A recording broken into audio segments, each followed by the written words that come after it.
Digo කාලයක් තැති බීරයකින් මගේ සිත ආරක්ෂා කරගත්තා.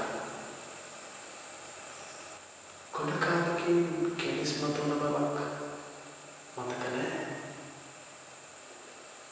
බීරය අතහැරලා විවේකීව සිටුවත් කෙලිස් මතුවේද?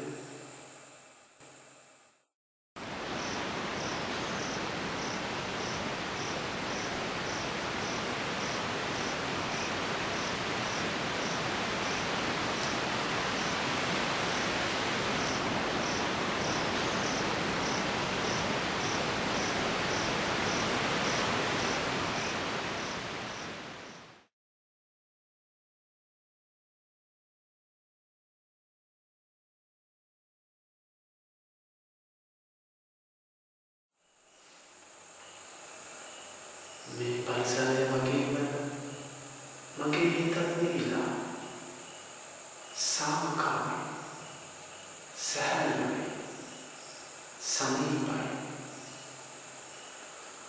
ආර්ය භාවතේ යන මම දැන් ඉන්නේ කොතනද? සෝවාන් ඵලයේදී මමත් වේදතිලු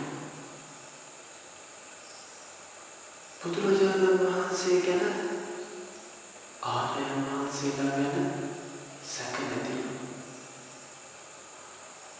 නිසල් පිළිවෙත් අනුගමනය කරන්නේ නැතිලු ඉහළ මඟපලවලදී කාමාශාව ද්වේෂය තුනී වෙලා ගිහින් රහත් වෙනකොට ආයි නොවෙන්නම කෙලෙස් වතුර දාන්නට පෙනෙන මානයක මගේ හිතේ තරහක් නැහැ ආසාවක් නැහැ බයක් නැහැ එතකොට මගේ හිතේ කෙලෙස් නැද්ද?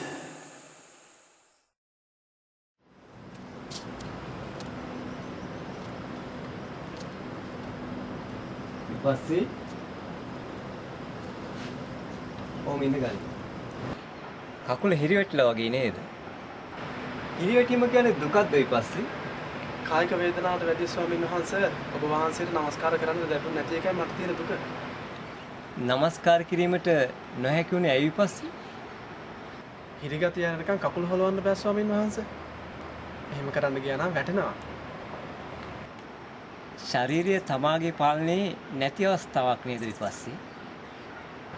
එහෙමයි ස්වාමීන් වහන්සේ. තමාගේ පාලනයෙන් තොර දේවල් තමාගේ පාලනයෙන් තොර බව දෙන සිටියනම් දුකක් නෑ නේද ඊපස්සේ? යුතුයකම් ඉටු කිරීමට නොහැකි වීමයි මට තියෙන දුක ස්වාමීන් වහන්සේ. යුතුයකම් ඉටු කරන්නේ කුමක් උපයෝගී කරගෙනද ඊපස්සේ? අපේ ශරීරය සිතකය වචනය උපයෝග කරගෙන ස්වාමීන් වහන්සේ. ඔය කිසිවත් තමන්ගේ පාලනයේ පවතින තමන්ගේ දේවල් විදිහට ගන්න එපා ඊපස්සේ. හුදෙක් ඒවාටම ආවේනික වූ හේතුන් නිසා ඉපදෙන. එම හේතු නැති වී යාමෙන් නැති වී යන දේ බව තේරුම් ගන්න. තමාගේ පාලනයේ නැති දේ ගැන තමා වග කියන්න ඕනේ නැහැ. ඉතින් පසුතැවීමක් අවශ්‍ය නැහැ. පසුතැවීම, ශෝක කිරීම කියන්නේ කෙලෙස් නේද ඊපස්සේ? එහෙමයි ස්වාමීන් වහන්සේ.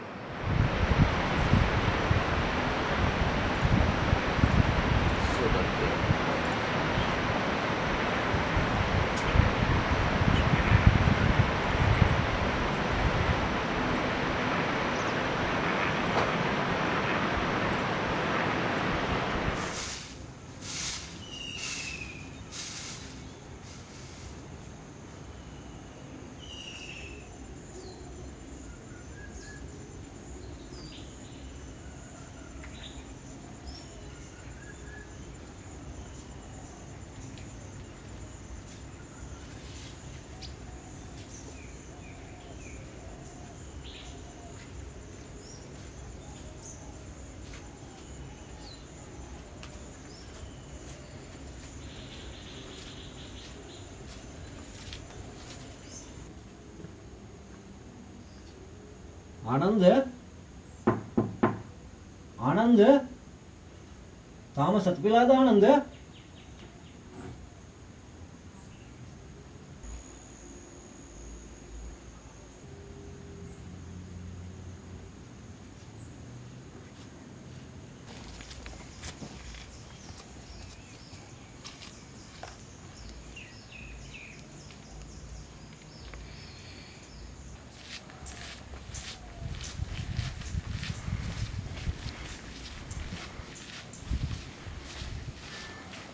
ආනන්ද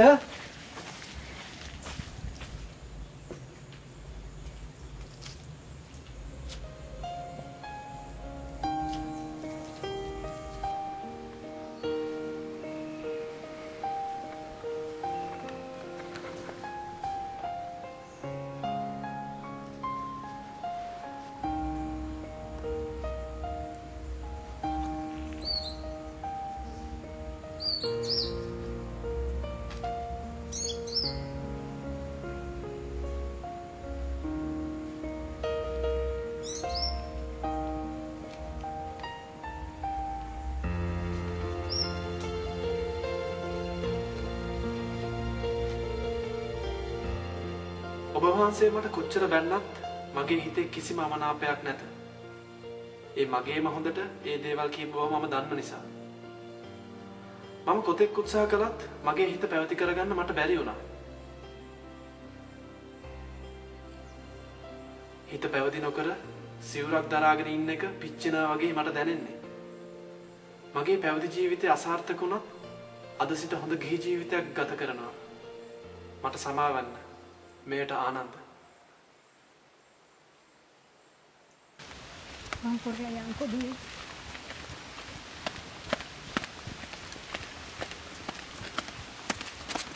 මොකද අයවති? අනේ මහත්තයෝ අපේ ලොකු කෙලිය ගෙදර නෑ. අපි හැමතැනම බැලුවා කොහෙවත් නෑ. ඒකත් එහෙමද? අපි මේ ග්‍රාම සේවක මහත්තයා හම්බෙන්න යනවා. කලබල වෙන්න එපා. කෙලියට කරදරයක් නැතුව ඇති. ලියුම් කරදරයක් එහෙම ලියලා තිබුණ නැද්ද? එහෙම හොදිසියක් නෑ. ඇයි මහත්තයා එහෙම මොකවත් දන්නවද අපේ කෙලිය ගැන? මේකයි දයාවති. ආරාමේ පොඩි හාමුදුරුවෝ සිවුරවත් ඇරලා ඊයේදා ගිහිල්ලා. හත් දෙයියනේ මේ මොන අපරාධයක්ද අපිට සිද්ධ වුනේ? අනේ දුවේ අපි කොහොමද මේ ගමේ ජීවත් වෙන්නේ? කලබල වෙන්න එපා. ගෙදර ගිහින් බලපන් ලියුම් කරදාසයක් ලියලාද කියලා. සිද්ධිය හරියට දැනගන්න එපාය. මම ගිහින් කියන්නම් ග්‍රාමසේවක මහත්තයාට විස්තරේ. හොඳවත් චම්පුතේ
ඊපස්සේ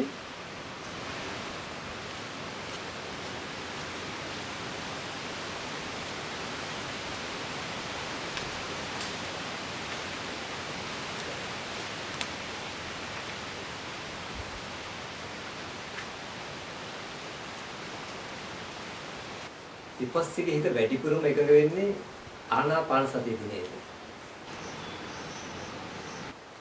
කොයිතරම් වෙලාවක් එකඟතාවයේ තියෙනවද? සතර ඉරියව්වෙම එකඟතාවය තියාගන්න පුළුවන් ස්වාමීන් වහන්සේ. වෙනසකට වගේ සක්මන් භාවනාවක් කරනවා. වැඩ කරන වෙලාවට සීනුන තියාගෙන ඇඟ හසුරවනවා. එහෙනම් ආනාපාන සතියයි සක්මනයි කායගත සතිය කරනවා. සමහර දාට මෛත්‍රියක් වඩනවා ස්වාමීන් වහන්සේ. හොඳයි. ඒ විපස්සී ත්‍රිලක්ෂණ මෙනෙහි කරන්නේ නැද්ද? විශේෂ දෙයක් අරමුණු වුණාම ඒ දේ අනිත්‍ය බවත්, දුක්ඛ බවත්, අනාත්ම බවත් මෙනෙහි කරනවා ස්වාමීන් වහන්සේ. උදාහරණයක්. පෙරේද දානශාලාවට වඩනකොට සේපාලිකා මල් සුවඳක් දැනුණා. ඒ සුවඳ නැති වෙන්නත් කලින්ම කුණු විච්ච සතෙක්ගේ කුණු ගඳ දැනුණා. ඒ විදිහේ ගඳ සුවඳ අනිත්‍ය දුක්ඛ අනාත්ම බව මෙනෙහි කරා ස්වාමීන් වහන්සේ. බොහොම හොඳයි. ප්‍රතිවිරුද්ධ අරමුණු දෙකක් එක ළඟ මුණ ගැසුණු නිසා විපස්සනාවට යොමු වෙන්න ඇති. ඒත් ඊපස්සේ මල් සුවඳ දැනිලා කුණු ගඳ නොදැනුණා නම් මල් සුවඳට ඇල්මක් තියනව නේද? සමාධියට ඇල්ලලා ඉන්න එක නිවනට දුරයි විපස්සේ. සමාධිය తాවකාලික දෙයක්. ත්‍රිලක්ෂණ නිතර නිතර මෙනෙහි කරන්න. එතකොට සමාධිය නැතුණත් ආරක්ෂාවට විපස්සනාව තියෙනවා. එහෙම නැත්නම් සමාධිය බිඳුන් දාට කෙලෙස් මතුවන්නේ අලුයට ගින්දර වගේ. එහෙමයි ස්වාමීන් වහන්සේ. මහින්දාරාමයේ ආනන්ද ස්වාමීන් වහන්සේ සිවුර ඇරලා ගිහිල්ලා. සුමේද ස්වාමීන් වහන්සේ වයසයි. ගොඩක් වෙලාවට දෙඩ ගානේ ඉන්නේ. විපස්සිට පුළුවන් ද ටික දවසක් එහෙ ගිහිල්ලා ඉන්න. පුළුවන් ස්වාමීන් වහන්සේ. එහෙ ගම්බදයි. මම දන්නවා විපස්සී ආරණ්‍යයට කැමති බව. ගම්බද පරිසරයට කැමති ස්වාමීන් වහන්සේ නමක් මම ටික දවසකින් එවන්නම්. හොඳයි ස්වාමීන් වහන්සේ. ආරණ්‍යයේදී සමාධියට අභියෝග අඩුයි. ගමේදී අභියෝග වැඩි. විපස්සී එහෙදී විපස්සනාවත් අසුබයක් දියුණු කරන්නේ. හොඳයි ස්වාමීන් වහන්සේ.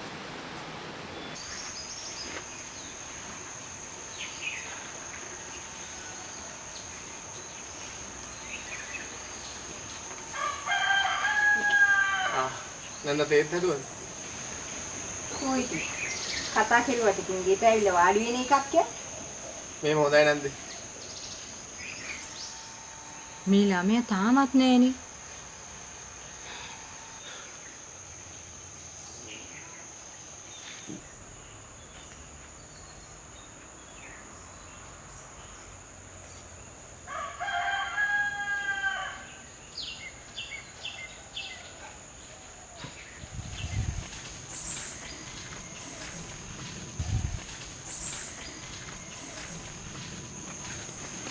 මොකද මෙච්චර පරක් වුනේ?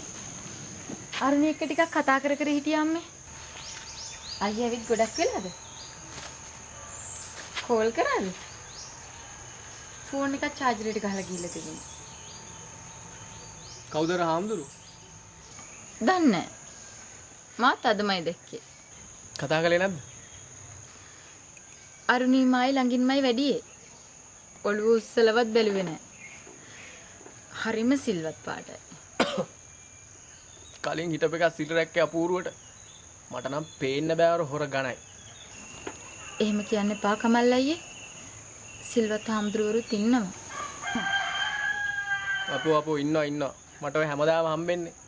රැයට අරක්කු ටිකයි හරක් මස් ටිකයි කෙලලා දවල්ට සිවුර දාගෙන බිස්නස් කරන උතා වැඩිපුරම ඉන්නේ. අනේ පුතේ. එහෙමත් හාමුදුරුවෝ ඉන්නවද? නැන්ද මොනවද නැන්ද දන්නේ මේ ගේ ඇතුළට වෙලා ඉඳලා. මං ඉතින් රට හැමතැනම ඇවිදින ගානේ. ඔය අක්කු රැට ත්‍රීල් පාක් වල කොල්ලගෙන ඉන්නකට තමයි හැම ජරා වැඩේම කරන්නේ. නැන්දට කියන්න නැන්දේ ජරා ගෑනුත් ගේනවනේ. ඒ හාමුදුරුවනේ සාසනීයට ගිය කලක්. මම මේ ළඟදි ගියා වල්ලපට්ට බිස්නස් එකකට මාතර. නැන්දට කියන්න නැන්දේ එක පන්සලක් නෙමෙයි මාලිගාවක්. ඒකින් හාමුදුරු සිවුරක් දාගත්ත වල්ලපට්ට බිස්නස් කරන මුදලාලි කෙනෙක්. මිනිහා මට කියනවා බඩු ටික බලන්න ඕන නම් සල්ලිත් අරගෙන බයර් එක එන්නලු. මිනිහාගේම නීති. ග්‍රෑම් 800යි ලක්ෂ 25යි. මුලින්ම සල්ලි වලින් 4න් 3ක් පන්සලේ තියලා හාමුදුරුවෝ දෙන මිනිහත් එක මට යන්නලු බඩු ටික බලන්න. එහෙම සල්ලි දෙయ్య මිනිස්සු පිස්සු පොරක්. නැන්දේ මිනිහාගේ මේස උඩ තියෙන කම්පියුටරයක්. මුළු පන්සල වටේමයි පාරවල් වලයි කැමරායි කරලා තියෙන්නේ. කොයි වෙලාවෙත් රූපරාමු 6කින් මිනිහා බලන් ඉන්නේ සේරම. නැන්දර කියන්න නැන්දේ ඔය යකා බිස්නස් එක කරයි යන්නේ ඕකේ. අම්මපා මොකක්ද මේ රොස් ගඳක් කියන්නේ? ඊයනේ බත් එක ලිපේ. ඒක නෙමෙයි කමල්ලයි. මම ඔයාලට කියන්නමයි හිටියේ. ඔයා ඔය කරන නීති විරෝධී බිස්නස් එක නතර කරන්න. මොනවද? වල්ලපට්ටද? ඔව්. මිනි මරණ ජරා වැඩ කරන මංකොල්ල කන මේ රටේ අපි මේ ගහ කතු කෑල්ලක් කපාගෙන විකුණනම තමයි කාටත් වේදනාව. දෙයියනේ කියලා මේ බයික් එක උනත් ගත්තේ ඕකෙන්නේ. ඒත් එහෙම නෙමෙයි මිනිස්සු කියන්නේ. මොකා මොනවා කිව්වත් මම මේක නවත්තන්නේ කිලෝ 1ක 2ක තනි කෑල්ලක් බිස්නස් කරපු දවසට. අන්න එදාට පුළුවන් කඩ කෑලි 2 3ක් අරන් දාලා අපිටත් චපාන්න ගින්න. හරි හරි. දැන් ඔය කතාවත් නතර කරමු.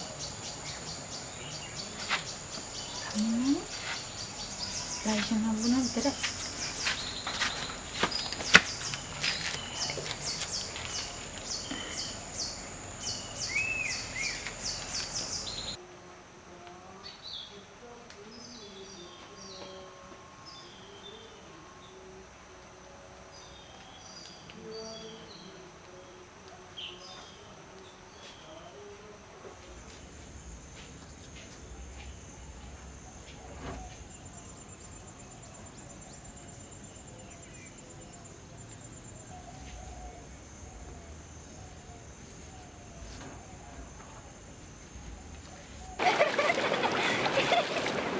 අපි දන්නවනේ කවුද කියන්නේ. අනේ නෑ.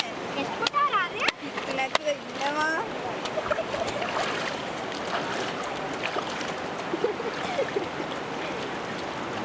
කමල් අයියද? එයා ගැන ඉතින් කවුරුත් දන්නවනේ. අරුණි අක්කා නේද? පිස්සු. ඒකනේ කිව්වේ අරුණි අක්කා නෙවෙයි නිම්මිනි අක්කා.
හාමුදුරනේ පොඩි හාමුදුරුවෝ වැඩි නැද්ද?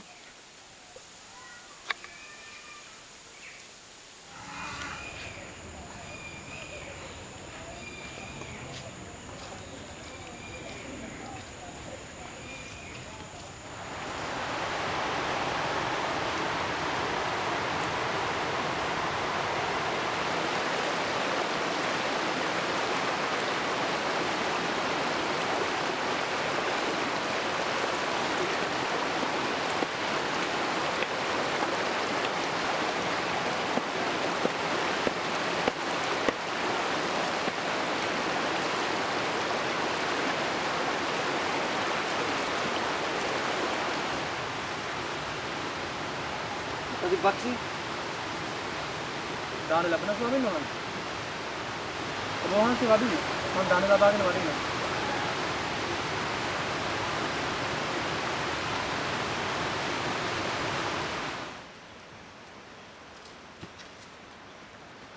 ස්වාමීන් වහන්සේ.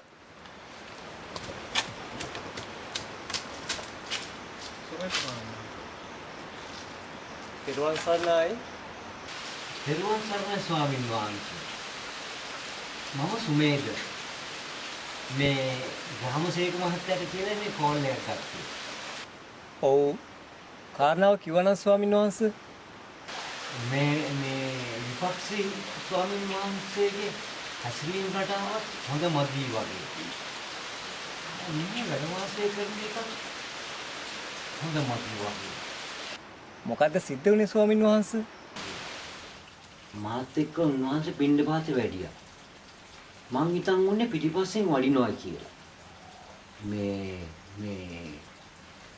මුදියන්සේ කියන කොටයි මම දන්නේ උන්වහන්සේ නැහැ කියලා. ඉතින් ගිහින් බලනකොට නාන්තොට ළඟ ගැනමයි නාන තැන ගල් පින්නක් වගේ බලන් ඉන්නවා.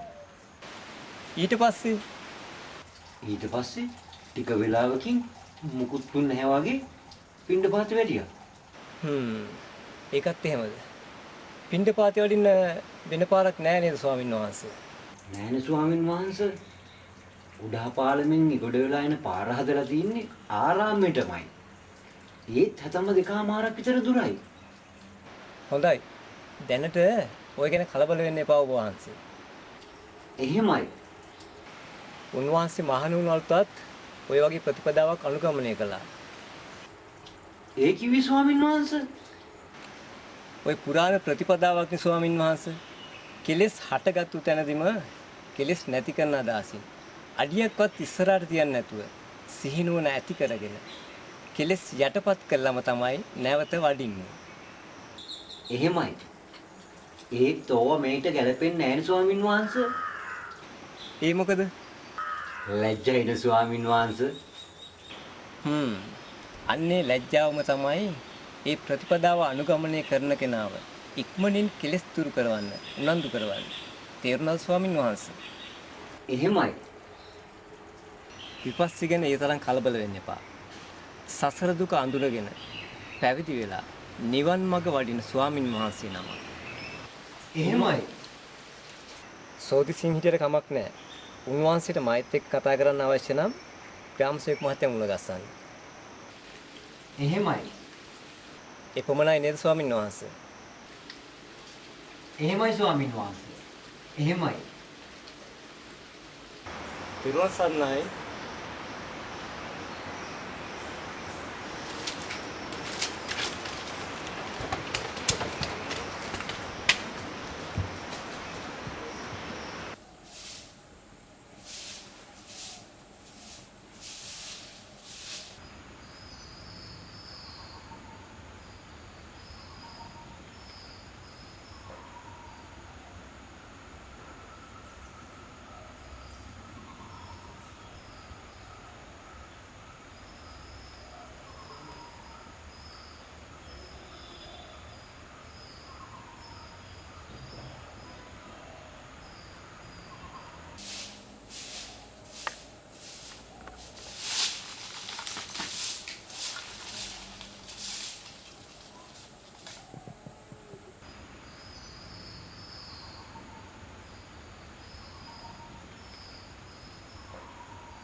කමල් මල්ලි. මල්ලිට වාසි වගේ ඈ? නැත්නම් රාජා අයියා. අපිටත් ඉතින් වාසි ගන්නවනේ. මං ආයේ මගේ නයිටික් ගෙවල යන්න. කීයද මම ගන්න? මල්ලි 7000 ගණක් තියෙනවා. මල්ලියට බෑ කියන්න බැරි කමට දුන්නා මිසක් පුළුවන් කමට ණයට දුන්නා නෙමෙයි. එතන 10000ක්ම තියෙනවා. අපි ඉතින් මේ ගම දාලා යන්නේ නෑනේ ලොක්කා. අම්මපා මල්ලි මල්ලිට මොකද ලැබුණ වාසිය ඈ? මං ඉතින් දුවන බිස්නස් එක තමයි. කොහෙද මුන්ට කිව්වට වැඩක් නෑනේ. මුන් කියනවනේ බොරු වැඩ කියලා.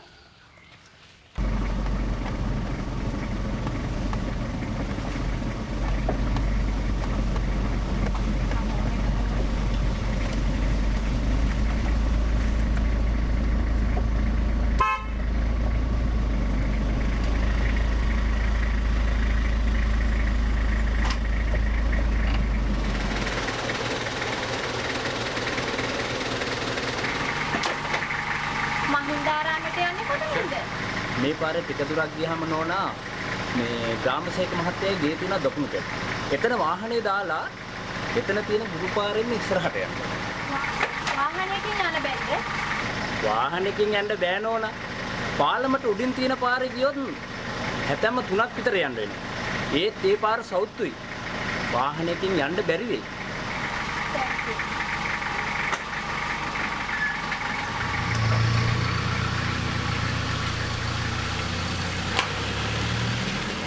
හවුද රාජා යේ?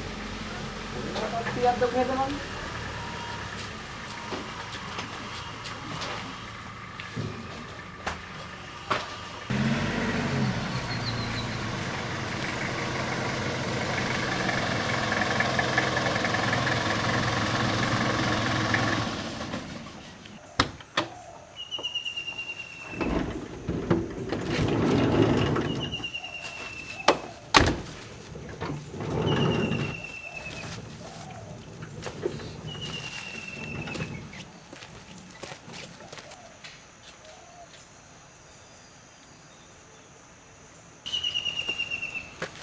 ඊපස්සේ ස්වාමීන් වහන්සේ වැඩ ඉන්නවද? උන්වහන්සේ පින්ඩ පාති වැදලා. ලොකු හාමුදුරන් ටිකක් අසනීපයි. ඒකයි අපි මේ දාන ගෙනාවේ. මේ මහත්තයලා මම ඊපස්සේ ස්වාමීන් වහන්සේගේ තාත්තා. මේ ඉන්නේ මගේ නෝනයි දුවයි. දාන ගෙනාව නම් උන්වහන්සේ පින්ඩ පාති වැඩියයි කිව්වේ. විපස්සේ හාමුදුරුවෝ පින්ඩ පාති වැදලා මිසක් දානේ වල දන්නේ නැහැ. අනික දවසටම එක වේලයි දානේ වල දන්නේ මං හිතන්නේ. එන්න මාත්‍යා. උන්වහන්සේ වඩනනම් අපි ලොකු හාමුදුරුවෝ හම්බෙලා යමු.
අනේ ගෙදර යන් අයියට දුක නැද්ද? අපි එකට හිටපු විදිය මතක නැද්ද? වෙන පවුල් වලට වඩා අපේ පවුල කොච්චර සමගියෙන්ද හිටියේ අයියේ? අයියා එකපාරට මැරුණා වගේ මහාන වුණාම අපි කොහොමද ඉන්නේ අයියේ? අයියාගේ කාමරේ තාමත් එහෙමමයි. අම්මා අත තියන්නවත් දෙන්නේ නැහැ.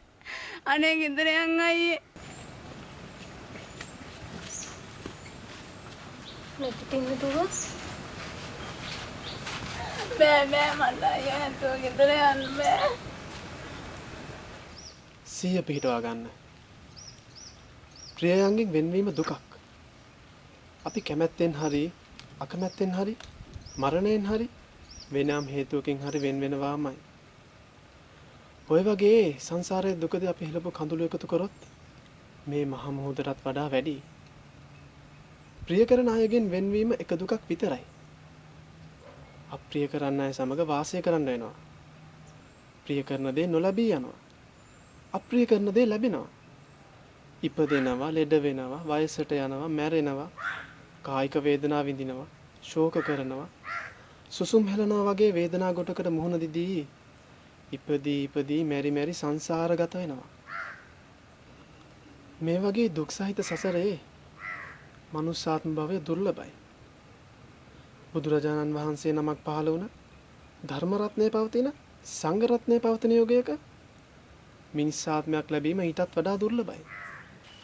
ඉතින් මේ දුර්ලභ අවස්ථාවෙන් තමන්ගේ ඥාතියෙක්, පුතෙක්, සහෝදරයෙක් මේ සසර දුක නැති කරගන්න උපරිම ප්‍රයෝජනය ගන්නවා නම් ඒ සඳහා සහාය වීමමයි වටින්නේ. හිත පහදවා ගැනීමමයි වටින්නේ. පින් අනුමෝදන් කර ගැනීමමයි වටින්නේ. එහෙම නේද නංගි? ඒත් ඔබ වහන්සේට පුළුවන් ගිහිව ඉන්න ගමන් භාවනා කරන්න. නංගය කතා කරන්නේ ආත්මාර්ථයෙන්. මෝහෙන් මුලා වෙලා. මං කියන දේ පිළිබඳව නිවිසනසිල නැවත නැවත හිතලා බලන්න. පැවිදි ජීවිතය මගේ අරමුණ කරා ලං වෙන්න වේගවත් වෙනවා. ගිහි ජීවිතය හරියට මොනරෙක් වගේ. ලස්සන ඇඳුම් ඇඳලා යාන වාහන පරිහරණය කරන බැඳීම් වැඩි ගිහි ජීවිතය මොනරෙක් වගේ. මොනර ලස්සනයි තමයි. ඒත් ඒ ලස්සන පිල් කලම බරයි. බර නිසාම දුර ඉගිරෙන්න අමාරුයි.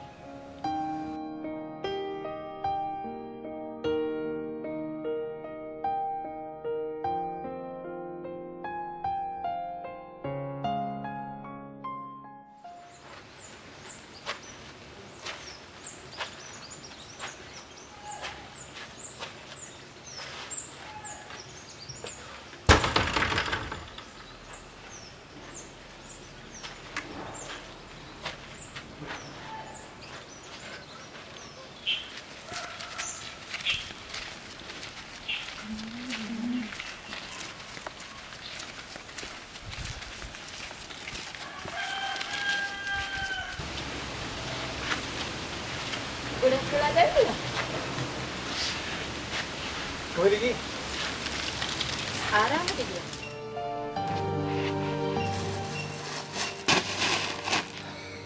අනිත් එක තාරාමයට දෙන්න දාන්නේ. ආ?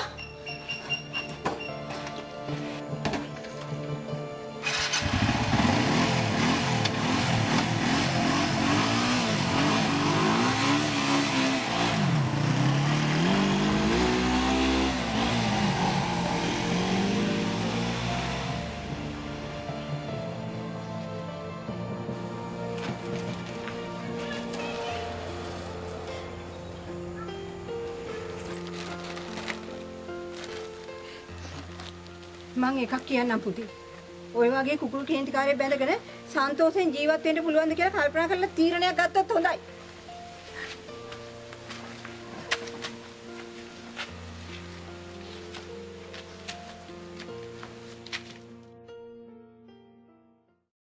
අනේ ගෙදර යන්න අයියට දුක නැද්ද? අපි එකට හිටපු විදිය මතක නැද්ද? වෙන පවුල් වලට වඩා අපේ පවුල කොච්චර සමගියෙන්ද හිටියේ අයියේ? අයියා එකපාරට මැරුණා වගේ මහාන වුණාම අපි කොහොමද ඉන්නේ අයියේ? අයියාගේ කාමරේ තාමත් එහෙමයි. අම්මා අත තියන්නවත් දෙන්නේ නැහැ. අනේ ගෙදර යන්න අයියේ. අම්මා තාත්තා නංගි එයා කවදාවත් තරහ වෙලා තියෙනවා මට මතක නැහැ. ඇත්තටම අපි විශේෂයි. එකම අදහස් තියෙන අය හමු වීම දුර්ලභයි. මට ආයේ කවදාවත් එයාලා වැළඳගන්න එයාලා කයිනාලා සතුට වෙන්න ලැබෙන්නේ නැහැ.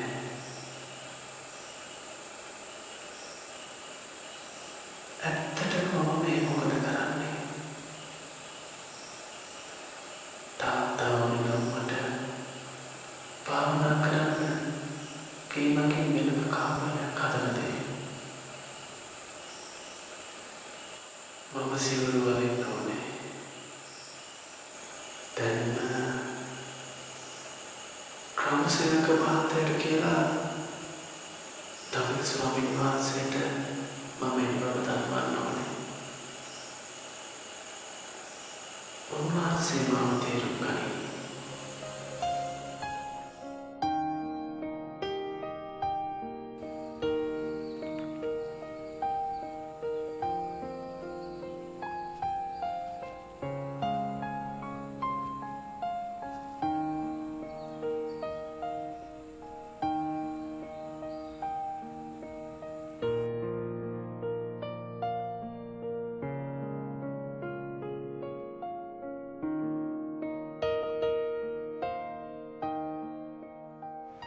නිවනට උත්සාහ කරන සීල සමාධි ප්‍රඥා වඩන සත්පුරුෂයා නීවරණ පිළිබඳව අවබෝධයෙන් අවධානය සිටින්න ඕනේ. මේ නීවරණ තමයි නිවනට බාධා කරන ධර්ම. මේ නීවරණ සියුම් විදියටත් ගුරුසු විදියටත් මතුවෙන්න පුළුවන්. මේ නීවරණ තමයි කාමච්ඡන්ද, ව්‍යාපාද, තීන මිද්ද, උද්ධච්ච කුක්කුච්ච, විචිකිච්ඡා. ඒ කියන්නේ කාම සම්පත් වලට ඇතිවන ආසාව, තරහ ගතිය, නිදිමත හැකුණු ස්වභාවය, විසිරුණු කැළඹුණු ස්වභාවය, බුද්ධ රත්නය පිළිබඳව, මාර්ගඵල පිළිබඳව, ප්‍රතිපදා පිළිබඳව මතුවන සැකය. බලන්න මේ පළවෙනි නීවරණේ කාම සම්පත් වලට ඇතිවන ආසාව. මොනවද මේ කාම සම්පත්? අපේ ගත සිත පිනවන රූප, ශබ්ද, ගන්ධ, රස, ස්පර්ශ. මේවා නීවරණයක් විදිහට හඳුනා ගන්න බැරි තරම්ම සූක්ෂම මතුවෙන්න පුළුවන්. අපි හිතමු සත්පුරුෂයෙක් පැවිදි වෙලා හොඳට භාවනා ප්‍රගුණ කරනවා කියලා. දවසක මෙයාට සිහියට එනවා තමන්ගේ දෙමව්පියෝ සහෝදරයෝ ගැන. ඔවුන්ගේ හොඳ සිහි කරනවා. ඔවුන්ගේ ඇසුර ලබන්න ආසාව ඇති වෙනවා. ඒ ආසාව ඉෂ්ට කරගන්න වැරදි දේ හරි විදිහට අපේ සිත අපට පෙන්වනවා. මට ගීහෙක් වෙලා වුණත් නිවනට උත්සාහ කරන්න පුළුවන් කියලා හිතෙනවා. බලන්න දෙමව්පියෝ සහෝදරයෝ කියන්නේ අපෝ පිනවන රූප, ශබ්ද, ගන්ධ, රස, ස්පර්ශ වලට අයත් කාම සම්පත්මයි. එහෙනම් මෙයාට මතුවලා තියෙන්නේ මොකද්ද? කාමච්ඡන්දෙමයි. හොඳ සිහිනුවණින් නීවරණ පිළිබඳව අවබෝධයෙන් අවධානයෙන් සිටින්න ඕනේ. එතකොට අපි බලමු දෙවෙනි නීවරණේ ද්වේෂය, වෛරය, ක්‍රෝධය, තරහව, නොරුස්සුන ගතිය, අකමැත්ත. මේ කොයි විදිහට ආවත් ඒ ව්‍යාපාදෙමයි.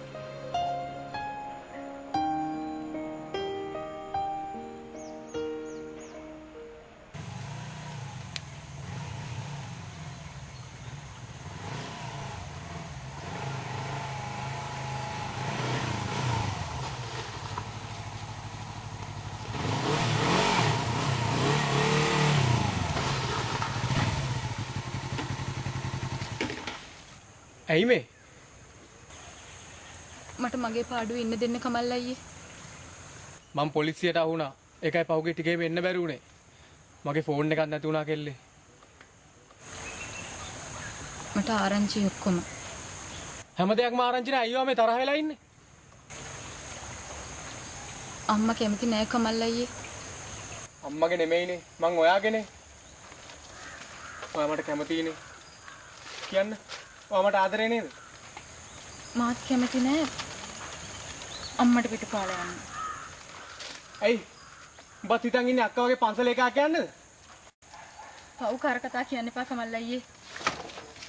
හොඳයි මම බලා ගන්නම්. ඔබට මම වෙන එකෙක් එක්ක යන්න ඉඩ දෙන්නේ නැහැ.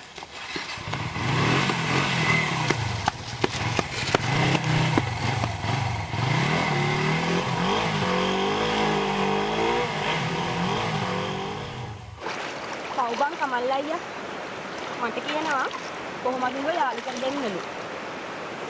දිනු වෙන්න මාරු නන්දුවක් තියෙන්නේ. දිනු වෙන්න පුළුවන් වුණාට අදහස් හරි නෑ බං. ඒව හදාගන්න පුළුවන්. හදාගන්න පුළුවන් නම් උඹ යාළුවා.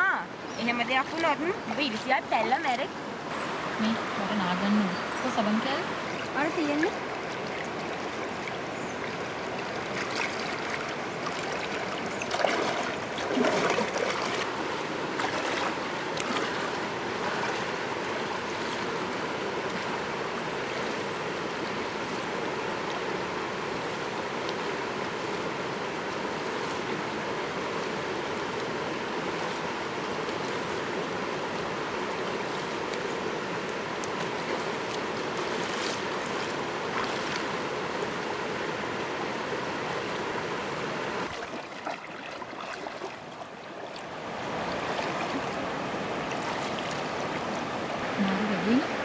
මම සමන් කෑල්ල අරගෙන හැරෙනකොට ස්වාමීන් වහන්සේ මට ළඟටම ඇවිල්ලා. මම හොඳටම බය වුණා. තා කුඩුම්මට කෑ ගැස්සෙනවා. අර මොකද? අනේ මන්ද බං මට බයක් හිතෙනවා. අපි ඉක්මනට නාගෙන යමු.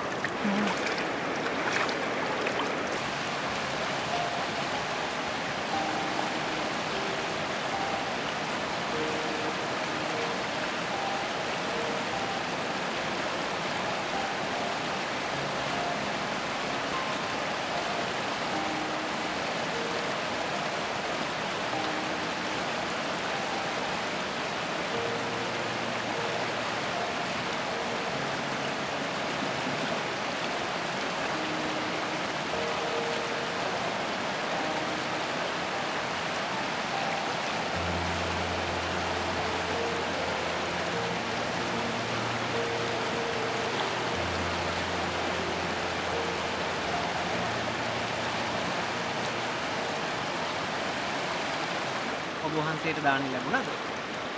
දැන් නිරමුදුන් වෙන්නත් ළඟයි. පින්න පාතේ වඩින්න වෙලාව මදි. ඔබ වහන්සේ වන්දනවා නම් පෙරගෙඩි දෙකක් තියෙනවා.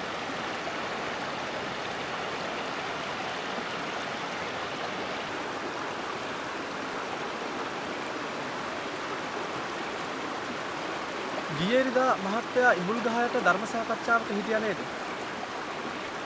කවුද අනිත් උපාසක මහත්තයා? එහේ ස්වාමීන් වහන්සේ මම ඉරිදා බණ්ඩාරවැල මාමලයේ ගෙදර ගියා. ඉන්න වෙලාවට මම ඔතන හැමදාම පහන පත්තු කරනවා. ඒත් මම මෙහි හිටියේ නැහැ. එතකොට මහත්තයා කාටද පහන පත්තු කරන්නේ? මං කාටවත් කියන්නේ නැති දෙයක් ඔබ වහන්සේ ආපු නිසා කියන්නම්. දවසක් මම හීනෙන් ඔළුවේ ජටාවක් බැඳගත්ත, සුදු ඇඳගත්ත, අතේ හැරමිටියක් තියාගෙන ඉන්න කෙනෙක් දැක්කා. මං හිතන්නේ දෙවි කෙනෙක්. මට ඉඹුල් ගහ ළඟ පහන තියන්න කිව්වා. මාව ආරක්ෂා කරනවා කිව්වා. ඔබ වහන්සේ ඇයි ඒක අමතක කරන්න. මේ දාන ගොඩක් ආනිසංස තියෙනවා. හිත පහදවා ගන්න.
ඇඳ කරදරයක් නම් ගබඩා කාමරේට දැම්මට කමක් නැහැ.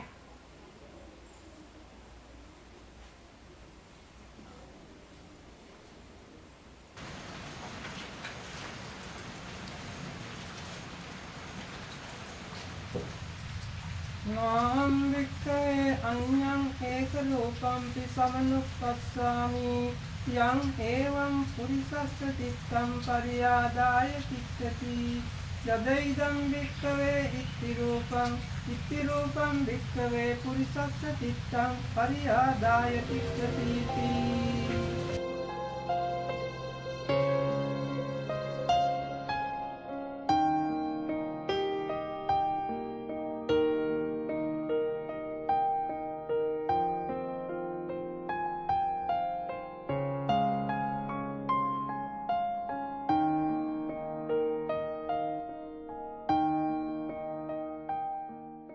ආනන්දේදී සමාධියට අභියෝග අඩුයි. ගමේදී අභියෝග වැඩි. විපස්සීෙහිදී විපස්සනාවත් අසුභයක් දියුණු කරා.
කෑනු නාන දිහා බලාගෙන භාවනා කරන එක බලා ගන්න තමයි මාත් මේ ආවේ. අනේ ළමයෝ හාමුදුරුවන්ට එහෙම කියන්න එපා. ඇයි බෑන කරගන්න හිතාගෙන ඉන්න කෙනා ඉන්නද? කලින් හිටපු හාමුදුරුව වගේ වත් මෙයාව එක්කන් ගියා නිකන් තැන් තැන් වල බොරුවට භාවනා කරන්න ඕනේ නෑනේ.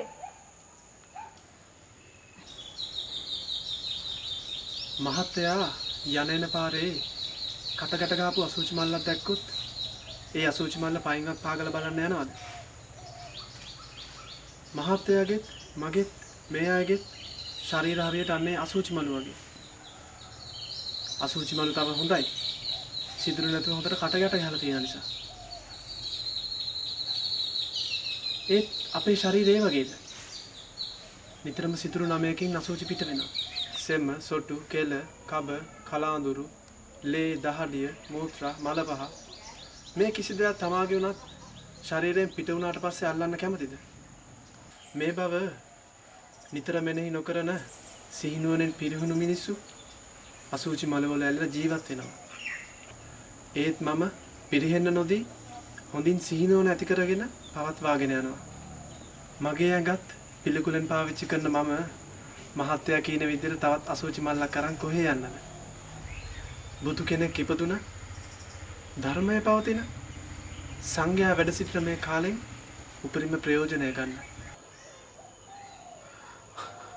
අනේ මට සමා වෙන්න හාමුදුරනේ. අනේ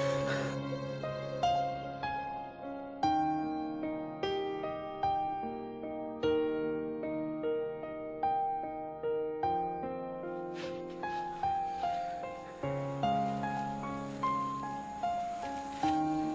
තෙරුවන් සරණයි.